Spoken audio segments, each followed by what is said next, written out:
Hello সবাইকে।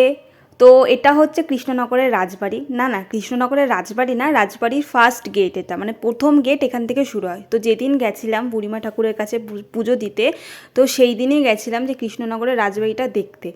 তো এখন গোপাল ভাঁড় দেখি, তো গোপাল ভাঁড়ে দেখেছি রাজা কৃষ্ণচন্দ্রের বাড়িটা খুবই সুন্দর। তো সেই হিসাবে গেছিলাম যে কৃষ্ণনগর গেছি আর রাজবাড়ি দেখতে যাব না, সেটা তো হয় না। তো আমরা চলে এসেছি কৃষ্ণনগরের রাজবাড়িতে। তো দেখতেই পাচ্ছ যে প্রথম গেট দিয়ে ঢুকছি আমরা। তো এখানে মোটামুটি একটু মেলা বসেছিল, প্রচুর ভিড়ও ছিল, অনেক মানুষজনও এসেছিল। তো আমরা এখান থেকে সোজা হেঁটে চলে যাচ্ছি রাজবাড়ির উদ্দেশ্যে। অনেক বড় এরিয়া নিয়ে রাজপ্রাসাদটা, রাজবাড়িটা। তো তখনকার দিনে রাজরাজাদের ব্যাপারটাই অন্যরকম ছিল, যে অনেক বড় জায়গা নিয়ে একটা রাজবাড়ি। তো আমার তো ভীষণ ভালো লাগে এরকম ঐতিহাসিক জায়গা ঘুরতে। তো তোমাদের কেমন লাগে তোমরা সবাই অবশ্যই কমেন্ট করে জানিও। আমার তো এরকম ফিল হয় যে আগের জন্মে হয়তো আমিই রানী ছিলাম এই রাজপ্রাসাদের, বা হয়তো এরকম ফিল হয় যে এই রাজপ্রাসাদটা যদি আমারই হতো।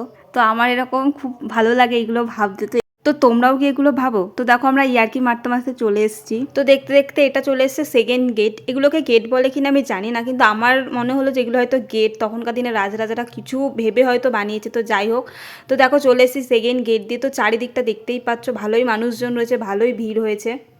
তো ফাইনালি দেখো আমরা চলে এসেছি রাজবাড়ির সামনে। তো দেখতে পাচ্ছ বিশাল, রাজবাড়ির সামনে বিশাল বড় একটা মাঠ, কিন্তু মাঠটা একটু নোংরা রয়েছে, চারিদিকে প্লাস্টিক নোংরা আবর্জনা পড়ে রয়েছে। তো আমরা চলে এসেছি একদম পুরো গেটের সামনে।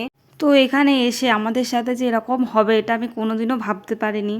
তো কি হয়েছে সেটা তোমাদের অবশ্যই বলছি। এটা হওয়ার পর মনটা খুব খারাপ হয়ে গেছে। এখানে দেখতেই পাচ্ছ যে প্রচুর মানুষের ভিড় জমেছে, প্রচুর মানুষই এসেছিল রাজবাড়ি দেখতে। আর এদিকে একজন মহিলা ছিল যিনি একটু সুমনকে বলছিল একটু ফটো তুলে দেওয়ার জন্য। তো এখানে একটা জিনিস দেখে খুব খারাপ লাগলো, যে এরা যদি একটু ঠিকঠাক করে মেনটেন্স করতো। তো দেখো এখানে দেখো গরু ঘাস খাচ্ছে, আর চারদিকটা একটু নোংরা, একটু প্লাস্টিক আবর্জনা সব পড়ে রয়েছে। তো এই জায়গাটা যদি একটু ঠিকঠাক মেনটেন্স করতো তাহলে দেখতে, মানে দর্শনার্থীদের দেখতে আরও বেশি ভালো লাগতো, হয়তো আর একটু ভিড় হতো বেশি। তো যাই হোক, এরা পরিষ্কার, এটা সরকার থেকে এই উদ্যোগটা নেওয়া উচিত, এটা আমার ব্যক্তিগত মতে বলে।